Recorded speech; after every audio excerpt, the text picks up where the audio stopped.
Olá, hoje estaremos iniciando uma nova série de reflexões. O tema da nossa série é Jesus no livro de Mateus. Hoje estaremos analisando o primeiro capítulo, que tem como título A História Começa Assim. A história de Jesus Cristo é fascinante. Um homem simples, membro do povo simples, um simples filho de José, um rei, filho de Davi, anunciado por uma estrela. Um Salvador que purifica pecadores de seus pecados. Deus conosco. 4 elementos extraordinários introduzem a história de Jesus Rei. Sua genealogia, seu nascimento, a visita dos magos e a viagem ao Egito. A genealogia de Jesus Cristo. O livro de Mateus começa assim: Livro da genealogia de Jesus Cristo. Nem tudo que se conta na Bíblia começa com uma genealogia, mas sempre que se menciona uma pessoa, há elementos de genealogia, mesmo que seja apenas o que já estava incorporado ao nome da pessoa. Exemplo: Pedro, filho de Jonas. De todos os modos, é importante perguntar-se por quê? Por que começar com uma genealogia? Muito importante. Era indispensável que Mateus começasse com a genealogia. A verdade é que essa não parece a melhor maneira de começar um livro. Muitas pessoas acham que as genealogias não são atrativas nem interessantes. Parecem-lhe áridas e enfadonhas. Teria sido um erro? Não, errar não era possível.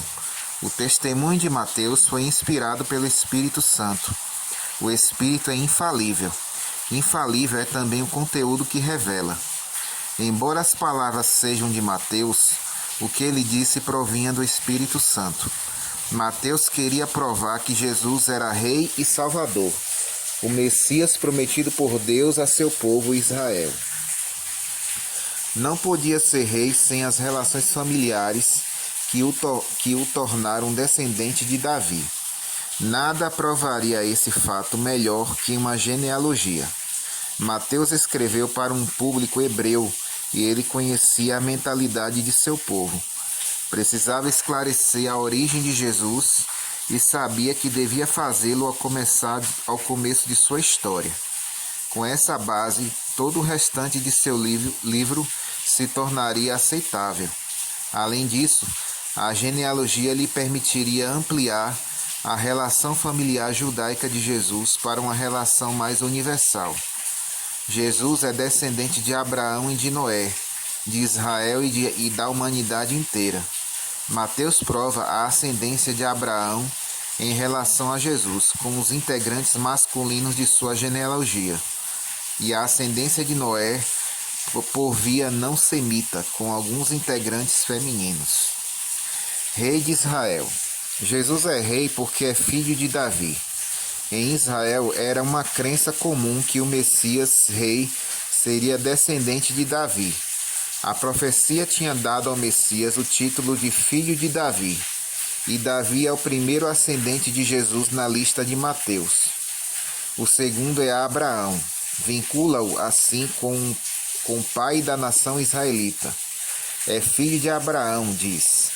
O certo é que todos os israelitas eram descendentes de Abraão, mas a atenção não estava dirigida para o comum de todos, mas especificamente ao Messias Rei. O que ninguém tinha o Jesus. É uma referência histórica. Jesus divide a história e lhe dá sentido. Diz Mateus que a história de Israel se divide em 3 períodos: de Abraão até Davi, de Davi até o cativeiro da Babilônia e do cativeiro até Cristo. Mateus 1, verso 17. Afirma que há 14 gerações em cada período. Acontece que em hebraico a soma das consoantes que estão no nome de Davi dá 14. É uma referência indireta à importância histórica de Davi, possivelmente ainda maior que a de Abraão. A repetição das 14 gerações, 2 vezes 7, apontando para Jesus, poderia ter o objetivo de exaltar o que havia de especial na pessoa de Jesus e que não havia em Abraão nem em Davi. E, por certo, em nenhum de todos os que aparecem em sua genealogia, cuja importância não vai além de serem meros elementos de conexão genealógica. Por isso, Mateus não se preocupa com o fato de que no segundo período tenha havido mais de 14 gerações. Na realidade, são 3 a mais, e no terceiro, 1 a menos.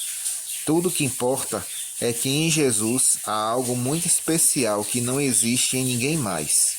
Não existe nas pessoas sem importância histórica, nem nas pessoas historicamente importantes. Só em Jesus. Jesus é o Messias Rei. Reconhecê-lo era fundamental para os israelitas. Se não o aceitassem, ficariam sem rei e sua história perderia o rumo messiânico que até naquele momento tinha tido. Essa importância transcendia a nação, abrangia todo mundo, descendente da humanidade inteira. Não era costume incluir mulheres nas genealogias da época. Mateus, entretanto, mencionou 5 mulheres: Tamar, Raabe, Ruth, Batseba e Maria. Ele queria demonstrar que os vínculos de Jesus vão muito além das fronteiras étnicas e morais de Israel, incluem a humanidade inteira. Tamar era cananita, descendente de Canaã, filho de Cão, ou seja, neto de Noé. Raabe era cananita, prostituta de Jericó, uma das cidades mais antigas do mundo. Ruth, a moabita, pagã, descendente de Moabe, filho incestuoso de Ló com sua filha mais velha. Batseba era a mulher de Urias heteu, a qual adulterou com Davi. E Maria era a bem-aventurada descendente de Davi, uma israelita leal, semita fiel, verdadeira serva do único e verdadeiro Deus. A humanidade inteira está aqui representada, com seus vínculos genealógicos que, por via não semita, vão até o próprio Noé, pai da nova humanidade, nascida dele depois do dilúvio, com suas misérias pecaminosas que vão do adultério ao incesto, passando pelo paganismo e a mentira, com suas melhores virtudes e seus mais autênticos vínculos. O Todo-Poderoso esquadrinha tudo e tudo sabe, ama e busca a todos para salvá-los. Mateus conta a história de Jesus, o Rei de Israel, o Filho do Homem, o Salvador do mundo, unido a nós em tudo que somos para nos salvar, e nos salva. Genealogia da vida eterna. A vida eterna também tem sua genealogia. Começa com a promessa, prossegue com o reino e finda na vida. Na genealogia de Mateus, Davi e Jesus estão ligados a Abraão. Livro da genealogia de Jesus Cristo, filho de Davi, filho de Abraão. Mateus 1, versículo 1. A promessa da vida eterna, a promessa do reino eterno e a realidade de ambas. Abraão, a promessa. Isso está em Gênesis 12, verso 1 a 5. O chamado de Abraão. O chamado de Abraão começou com seu pai. Tera, acompanhado de seu filho Abraão, de Ló, seu neto, e de sua nora Sara, esposa de Abraão, saiu da cidade de Ur dos Caldeus e foi à terra de Canaã. Mas a Canaã não chegou, alcançando apenas a cidade de Harã. Não sabemos a razão pela qual ele ficou ali. Possivelmente por enfermidade, porque Abraão saiu da cidade quando ele morreu. Gênesis 11, versos 31 e 32. Harã era uma cidade importante ao norte da Mesopotâmia, cruzamento de caminhos para o Egito, Babilônia e outros lugares da região. Tinha grande importância comercial, política e social. Tera não ficou ali por nenhuma dessas coisas.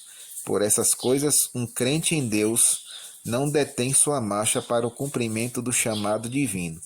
O chamado é superior a tudo. Expressa a vontade de Deus, o verdadeiro destino da viagem e a razão suprema da vida. Abraão não se deteve, seguiu para Canaã. A promessa de Deus a Abraão. Um dia Deus se revelou a Abraão em Harã e confirmou seu chamado. Sai da tua terra, disse-lhe. Disse-lhe quando ainda estava na terra dos caldeus, da tua parentela e da casa de teu pai, e vai para a terra que te mostrarei. Gênesis 12, verso 1. Abraão não conhecia essa terra, não necessitava conhecê-la, Confiava em Deus e isso era suficiente. E te abençoarei, toda a minha abundância é para ti, disse Deus a Abraão. Essa abundância incluía tudo o que um ser humano pudesse desejar: descendentes em forma de uma grande nação, prestígio e fama ilimitados, abundância de bens materiais em tal quantidade que ele poderia compartilhar com outros, proteção contra todo perigo a tal ponto que os que o maldissessem seriam amaldiçoados, e os que o bendissessem receberiam bênção. Além disso, havia o mais importante: por meio dele todas as famílias da terra receberiam a maior bênção de Deus.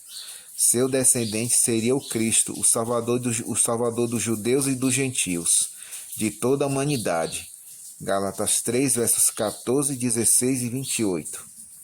Com essa promessa, Abraão saiu de Harã, onde morreu seu pai. Mas a morte não deteve o patriarca. Não detém nenhum crente. Nada detém os crentes. Impressiona a resposta incondicional de Abraão. Homem sábio, não discutiu com Deus, não questionou, não duvidou, nem fez perguntas explicativas, apenas obedeceu. Tinha saído de Ur dos Caldeus e chegou à terra de Canaã. Ali Deus completou a promessa: darei à tua descendência esta terra. Gênesis 12, versos 5 e 7. Nossa promessa. A promessa de Deus a Abraão incluía as bênçãos, uma grande nação, o Salvador e a terra de Canaã. Tornou-se promessa de todos os crentes, nossa também. A terra prometida para nós já não é a terra de Canaã, é a nova terra, o reino dos céus. O Salvador, promessa para Abraão, é a realidade para nós na pessoa de Jesus Cristo. A grande nação é o povo de Deus, a igreja. E as bênçãos continuam sendo as mesmas abundâncias de Deus, abertas para nós e para os nossos descendentes. Suas riquezas espirituais e materiais estão à nossa disposição para suprir o que nos falta, progressivamente até que sejam nossa possessão ilimitada e eterna em sua segunda vinda. Cristo é nossa promessa, nossa realidade e nossa vida. Com Ele nada nos falta, embora pareça que nos falte tudo. Com Ele somos vitoriosos, embora a vitória pareça distante. Com Ele somos filhos de Deus, embora o demônio nos reclame como seus. Com Ele vivemos seguros, embora a insegurança nos assalte a cada passo. Se angustiados, nele confiamos. Se afligidos, caminhamos com Ele. Se perseguidos, para Ele fugimos. Se caluniados, confiamos nele. Por Cristo vivemos e por Ele morremos. Nada nos intimida, nada nos espanta, nada nos detém. Somos livres em Cristo e de Cristo escravos somos. Somos suas testemunhas, seus colaboradores, seus servos, seus embaixadores, sua propriedade somos. Sua obediência é nossa obediência, sua justiça nossa justiça, suas obras nossas obras. Ele é nossa consciência e a força de nossas ações. Ele é nossa alegria e o gozo de nossa vida. Nossa vida é Ele e Ele é tudo que somos. Nada queremos que não seja dele, nada que nos separe dele. Nele vivemos e nos movemos e somos. Ele é tudo para nós, em tudo. A maior de todas as promessas que os seres humanos jamais poderiam ter recebido.